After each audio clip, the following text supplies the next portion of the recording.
28 күнгі кешкі ақшам зікірінен келген ақпарат жариялаймыз.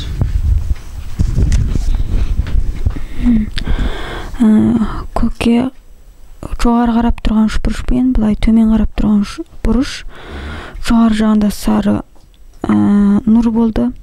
Сосын оның осылай болған кезде астында және де судың үстінде және бір ай пайда болды осындай. Екеуі қатарынан тұрды. Мына ай осы айға былай бір-біріне тие алмайды екен, бірақ та бір-біріне жақындағысы келеді екен осылай. Соң бір уақытта мына бұрыш былай екеуі осылай айқасып тұрды.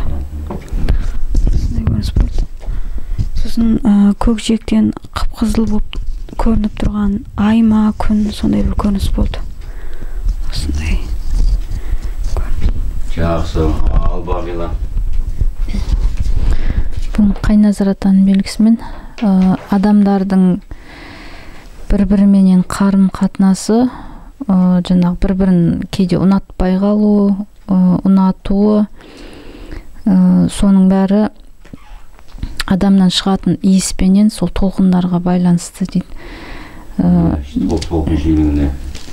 Сол бірін-бірін жақтырмай қалған кезде, сол теріс, жағымсыз толқынменен иіс шығады, содан жаңағы ұнатпау, жаңағы жақтырмау деген сезімдер пайда болады екен.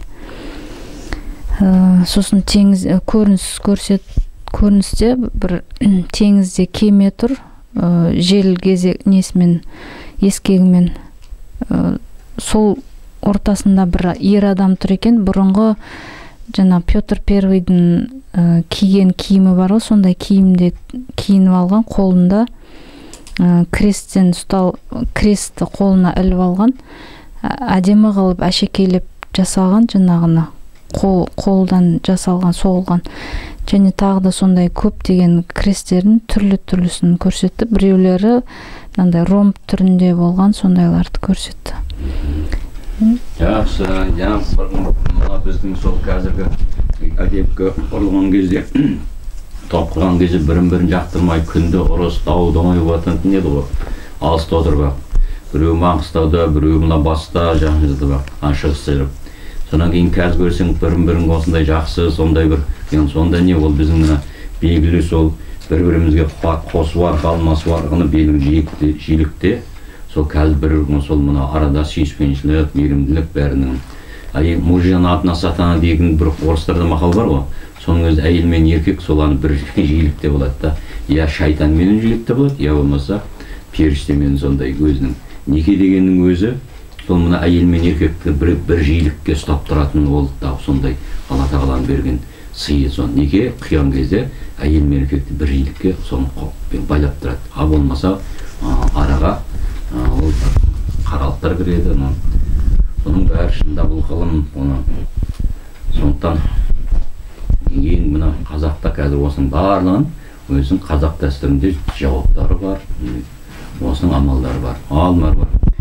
Маған бүгін Рәбия Сұлтанбегім мазарынан сұлбасы ұзын бойлы әдемі келген, шығып жаңадай қарады. Сосын Мәшһүр ата қырынан қарап кетті, Нұрғиса ата артынан жаңадай көрінді. Сонда былай Рәбия Сұлтанбегім ділге ақыл қуат қосты деп келді. Мәшһүр ата қасиетке білім арқылы меңгеру. Нұрғиса ата үн қосты, сөзге батаға деп, зікірге деп түсті. Сонда анау сұлу жігіт болып көріну ол ақыл тұрға. Ақыл көріну ба? Сонда періштелік, ақыл деген періштелікпен байланысты ғой. Ал мына қырынан бүйтіп қарап тұрған көз мәшһүресің, ол қырынан келетін қасиет, 8 қырлы бір сыр дейді ғой, соны көрдің ба? Осы әрбір түс көрген кезде осының бәрін мән беру керек. Ал енді онда арқасын көрсетіп бара жатқаны ол үн мен жалған. Сөйлеп түсті. Сөзге үн қостым, сарынап дыбыс ағар. Шетел мүлгіп келер, сорлы қазақ тұншығар, көк алаң жайқалып, жас келер бас көтеріп, өткелі кезең мықтыны сынап алар батырын, ұрпағын жақсы болуына аналардың үлесі көп. Қазір балалардың тыңдамағаны, аналарды мынау енді киімге деп жатырмыз ғой, соған көп мән берсе, ділі оянып, жаңағы бүгінгі мынау Рәбия Сұлтанбегім ананың әйелдерге ерекше сол қуат қосып, қолдап меңгерген осы қасиетті нығайтып, ұрпағына ақыл сана қосады деп түсті. Енді сол қанда қазір енді мәселе сол мынау ана мен баланың арасында сол жиілік бір қалыптаспайды, сол ана иістерін. Бала қалай болса көшеден жинап келеді, я болмаса шешесі көшеден жинап келеді, осының бәріне киім арқылы ғана бір-біріменен таза тамақ осы дәреттен сонда ұрыс керістің бәрі осы отбасында берекетте бәрі өзі келеді. Бұны мен қамшымен ұстап жүрген осының бәрін дәлелденген. Мына қанша ажырасып кеткендер болады. Айтады, мен ажырасып кеттім, осындай болды, осы Астанада болды, 13 жыл болды дейді, қызым қазір 13-ке келді дейді, қызымды бір жасында сөйтіп тастап кетті, әйелім маған жоламайды дейді. Сосын мен айттым, енді сен енді ұналатын болса, осы қамшыны толықмен ал, сол кезде енді әйелің өзі сені іздейтін болады дедім, жоқ, ол қаяқтан деді, өткен былтыр мен барғанда енді келмеде жіберген деді. Сонымен не керек? Соның бәрін өтті, оның хикметін өтті, тазарт, иісі, тіптен қазір мен өзі арақ қоя алмай жүрген психикпеген. Ана арақтың иісінен көрші ішіп келіп еді, құсқым келіп, жаман шыдай алмадым дейді, ана жер қазып жатырмын деп. Сөйтіп, соң мына шешесінің ғана қолынан тамақ ішеді екен де, шешесі ғана бар. Оның бір пайдалы жағы сол болды да. Несе қазір анау қанша ем аламын барады үйіне арамтама жетті кіргізіп алады ғой. Сонан біраз бір күні келіп тұр, өзі осында деде істейді екен, күзетте. Маған айтады, мен әйелім дейді, мен телефон тауып, түні бойы екеуміз сөйлестік дейді да. Енді ол болды, міне махаббат деген сол енді қазір. Мынау енді жиіліктерің сәйкес келді. Енді сен бірақ әйеліңді бірден қосылма, бізге алып кел, біз тазартып берейік деген кезде, сонымен жоғалып кетті. Кейіннен мен деген сұрастырсам айтады, ой, ол маған машина албаған, әйеліне қосылған, қазір тұрып жатыр дейді. Осындай жағдайлар көп болды мінекей. Жаңағы иістен, мына жиіліктен шығатын бұның бәрі біз іспен дәлелдеп жатырмыз ғой. Соны осындай дәлелдеп жатқаннан кейін бізді қазір ебілік экстремистсіңдер деп қудалап жатқанның өзінде де мән бар. Себебі олар жаңағы осыған қарама қарсы масондық жүйеге қызмет істейді. Қалай да қазақты тоз қылып аздыруға қызмет жасап жатыр қазір. Осы білімді қауымда елдікте. Ал қаулы болсын. Таңғы зікір ордаға Қорқыт баба келді. Қобызымен ордан алаштады, қаралық сылып түсірді. Оқымаған қазақтың бір едім, Алла маған білім берді. Қобыздың үнін меңгертті. Қобыз үні тылсым үні.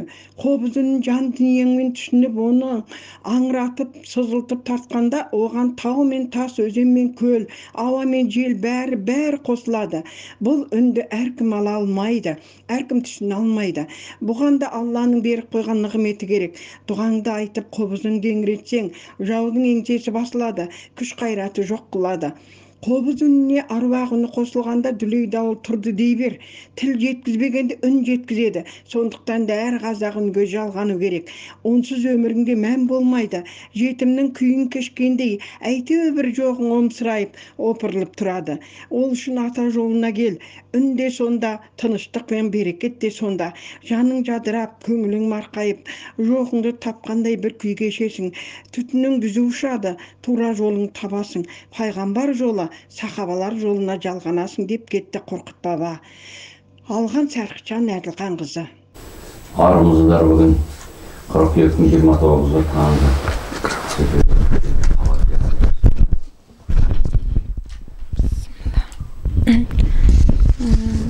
Кеңістікте күн көрінді, күн жүйесінде өзгерістер болады деді. Ондай болды, соң күн осындай мына жағы былай қайқыштау болды да айланып тұрды. Сосын мына күннің қабы бола ма, ішіндегі мына ортасындағы чеңбер бұлай бөлініп шықты. Мынау кеңістікте осындай бір ерім сияқты бір өңгір болады екен.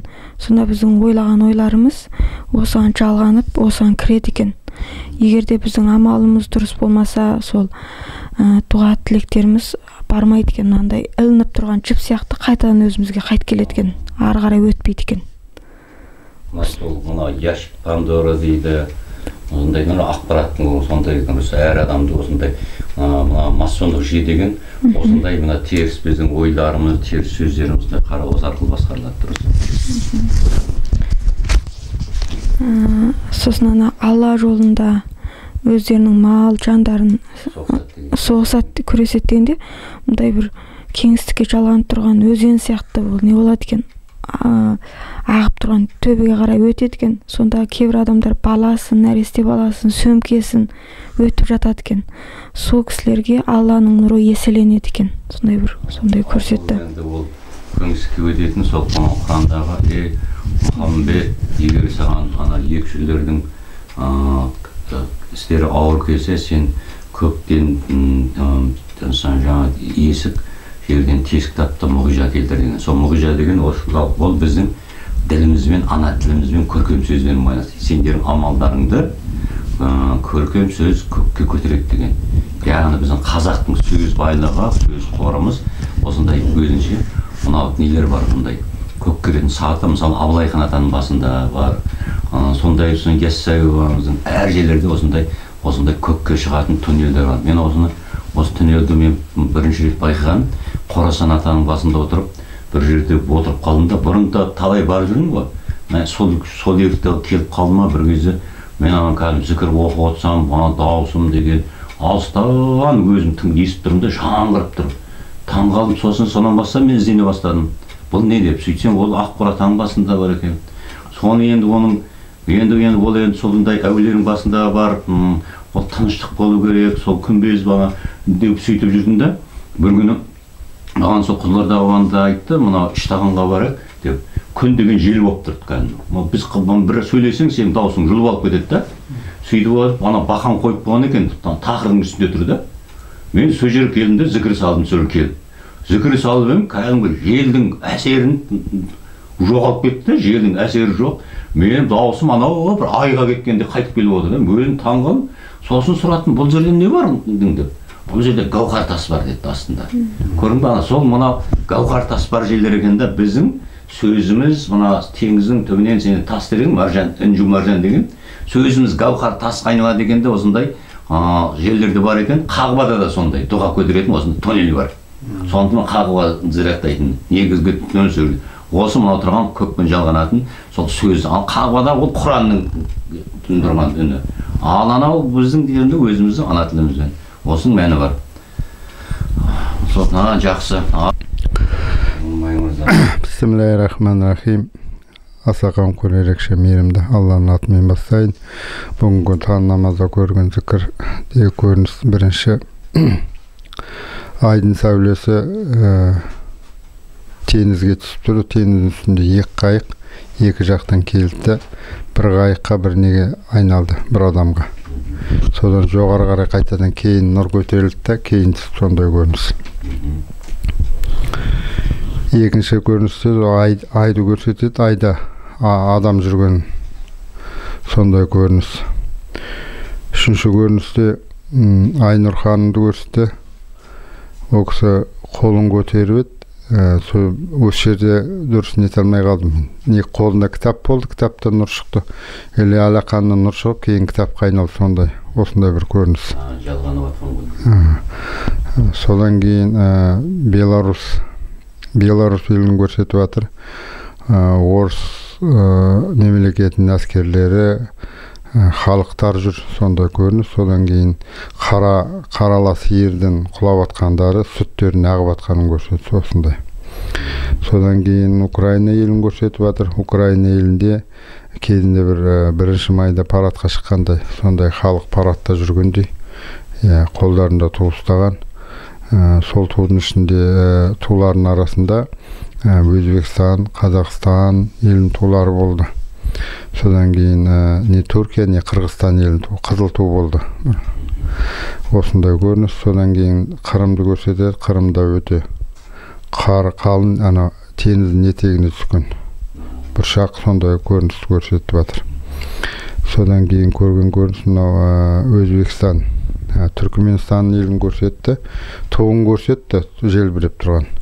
Сол ту кішіректеу өт, кейін үлкен туға айналды. Сондай көрініс. Содан кейін Өзбекстанда мынау кейінгі салған жол үстіндегі метро ма? Сол метроның бағаны дейміз ғой. Сол бағанын көрсетіп жатыр. Бір болт түзілген, жарылған несін.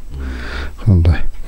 Содан кейін оңтүстікті көрсетіп жатыр, оңтүстікте қар жауады деді. Содан кейін мынау ет пенен нанның қымбаттауы болады оңтүстікте. Содан кейін орыс мемлекетінде мынау Сібір көрсетіп жатыр. Сібірде қар қалың түскен, халық мәләқайларын біреу байлап алғанда бұл мәләқайдың несін құлақшын төмен түсіргенде байлап алған. Қатты суық болады. Сондай жүр, сол кейбіреулер былай алдын тұмшалап жауып алған. Сондай көріністер. Содан кейін енді зікірдің соңында бір ер адам тұр, күннің батып бара жатқан жағына қарап тұр. Күн қызарып батып бара жатыр, арт жағынан күн шығып келе жатыр. Сондай көрініс. Жаңа енді мына айда адам жүр деген өзі айға шығарып көрсетті. Айдың өзінде сондай 11 шұңқыр бар екен. Қасында сонда мен 3-4 жігіт болды. Сол кезде мен айтқам, енді қазақтың осындай айға көтеріліп жалғанатындар бар деп. Мына айды көргенде ауылда кезде айға шықтым, айда отыратын едім деп сөйтіп яғни ол мынау сол үнмен жалғануға байланысты. Ол сұңқарлықтың жоғары дәрежесі де соған көтерілетін жігіттер бар, еркектер бар қазақтан. Мен енді ойлайтын едім, енді сол еркектер мына кәдімгі оқыған, керемет, осы анау арабшаны бәрінде меңгерген солардың жанатын деп. Сөйтсем ол жалған екен. Міне бір теория соған келді да, ана көп оқығанда кейін осыны білімнің ішінде теріс ақпараттар көп қой. Соның бәрі сезімгенаттан соны үнемі жетектеп, онан шығу өте қиын да. Мына көп оқыған, көп білімді осы кереметтер деген, ол мына неге көтерілген ғой, бірақ анан соны меңгеріп өте қиын екен да. Онда енді ол үшін мына қоғам таза болу керек, бұның бәрі дұрыс сөйлеу керек, сондай уақыттаны. Қазір раматта бәрі оның аяғынан шығады. Ол қаяқтан шығады? Сен қазір мысалы өзің қарапайым жұмысшысың, жұмыс істеп жүрсің әйтеуір, бір жағынан әйтеуір мамандығың ғой. Осы өзің сияқты ең солардың еркелердің арасынан сөйледі. Тағы сосын сұрақтар қойып жатыр, мына Қанипаның осындай бұлар көп оқыса керемет ақпарат алады. Осының бәрі жалған. Себебі неге? Құран түсірген Мұхаммед пайғамбарымыз ешқандай басқа тіл білмеген, ешқандай ол қағаз жазбаған, оның ешқандай білімі болмаған. Неге осының өзін құпия тұр да? Онда сезімнің бәрін ажыратып тастаған да. Ана білім деген сезім ол, бәрі ана қарақшың. Оның екінің бір жеңін есесінде сахабалар білімді болған. Осының өзінде де мән бар. Мына елшіліктің білімділікпен байланысты, ал пайғамбарлық деген ол ешқандай біліммен байланысты емес пайғамбарлық қасиеті. Сондықтан пайғамбарлық қасиетін меңгеру үшін бізде мына ақпараттар, ондай тосын ақпараттардың бәрін ажыратуымыз керек. Жоқ. Кәдімгі қарапайым өмір сүріп, сондай кезде құпия ақпараттар шығады, сен оны түсінбейсің, бірақ оны ертең ұрпақтарымыз меңгереді. Сонан кейінгі мынау қазіргі осындай жағдай, мынау елдегі суық, осындай жағдай болып жатқандардың оның себебі не деп, бұның артында жақсылық тұр. Бұның артында себебі жақсылық тұрған, ол қалай тұруға болады? Қазір мынау болып жатқан халық өзінде бар нәрсені бағалауды қойып, осыны әбден кәдімгі осы ел бүлікті өзгертеміз, дүниені өзгертеміз деп сондай жағдайға түскеннен кейін, шұңқырға түскеннен кейін, енді сол шұңқырдан шығаруға, оның өзінің әркім өзінің ұрпақтарын құтқаруға ол оңайлық не қылмайды. Мынандай қиындық түскенде, нан қымбаттағанда осының бәрі Құдайдан екенін біледі. Ол ел бүліктің де ешқайсының қолынан келмейтін, халыққа сондай ой келеді, мінекей көрсетеді. Алла тағала дәлелдейді да, Құдайсыз сендер енді қайда барасыңдар деген. Сондай уақытта бар Құдайды іздей бастады, оянады. Ол жақсылық. Сонда көп қазақ бұдан құтқарылады. Яғни әйтпесе егер де біз дүниені көбейтіп жіберсе, сендер деген дүниені көбейтсе, сендер азғындыққа түсіп кетесіңдер деген да. Міне осылай тоқтатып. Бұның ең дұрыс жол бар еді, ол ел билігіміз бәріміз осы кеңес құрып, біздің ата дәстүрін ұстап, ата жол арқылы, мысалы қарды жауға болмайды, біз әлемге үлгісін көрсетуімізге бар еді да. Мынау айтқанда өзара бір жарыс, рухани жаңғыру деген бір жарыс ұйымдастыруға керек да. Бар есікті ашып қою керек. Әркім ізденсін, тапсын, өзін танысын деген. Бірақ оған халқы оған дайын болмай шықты. Әсіресе білімді қауым. Соған қаулы болсын. 30-шы қыркүйек күнгі кешкі зікірінен, ақшам зікірінен келген ақпарат жайлы саған. Бір жазық даланы көрсетті. Ағаштары жоқ. Сұр тастар ма, сондай шағын тау сияқты, шағын тастар айналып тігілген екен. Осылай бүйтіп. Сон бір уақытта ол мынандай бір күмбезге айналды. Күмбез болғанда саз балшықпен жасалған бекен, соның үстінде ақ ту бар екен. Жошы хан деп солай түсті. Ол қай жерде? Иә, Жошы хан. Саз балшықтан жасалған, сосын осындай тастар бар. Иә, маңайында кішігірім түйе тастар ма, үлкен сондай тастар бар екен. Жазық далада жатыр екен. Жазық далада. Енді мына қалған Жошы ханның кезі дұрыс емес қой онда.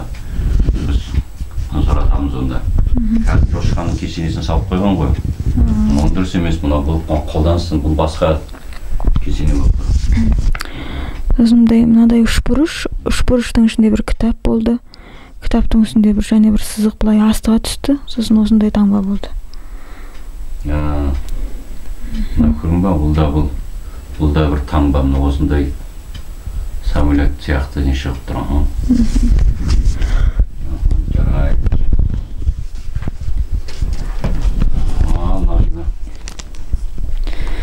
Маған бүгін Қайназар ата мен Сарыбай атаның белгісімен елбасының талқаны азайды, таусылары таяп қалды деп салды.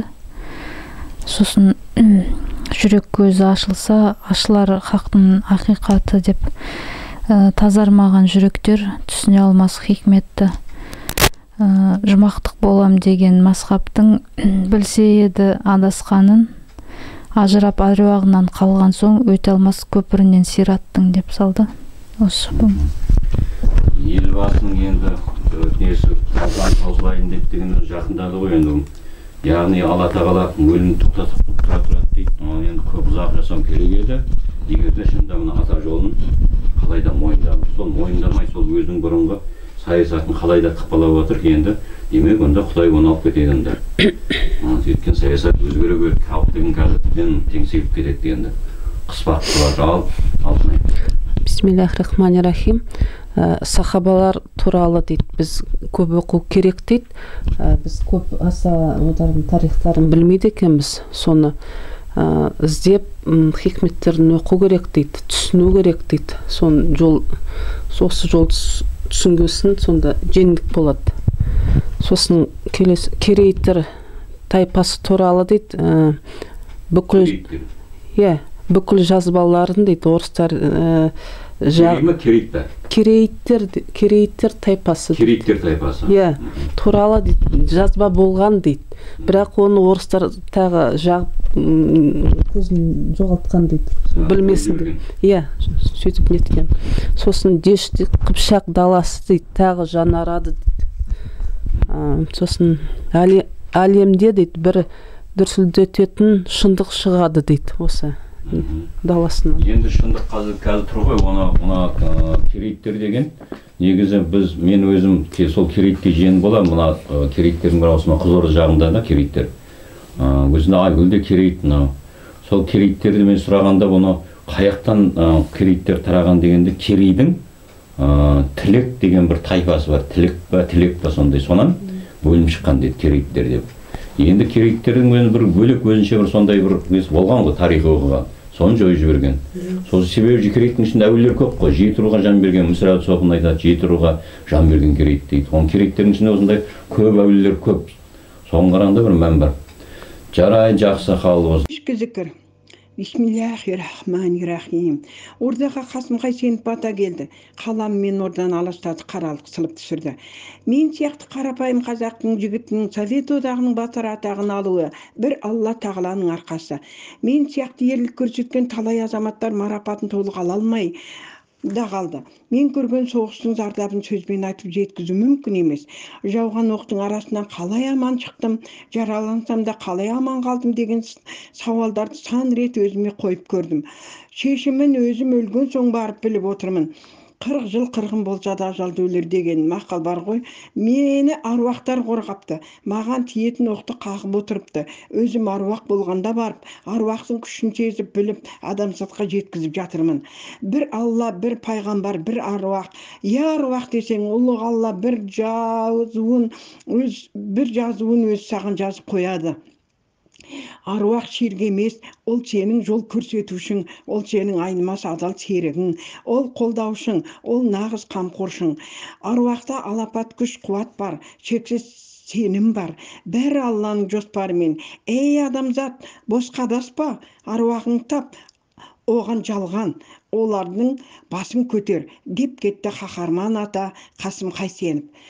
Алған Сарқытжан Әділханқызы.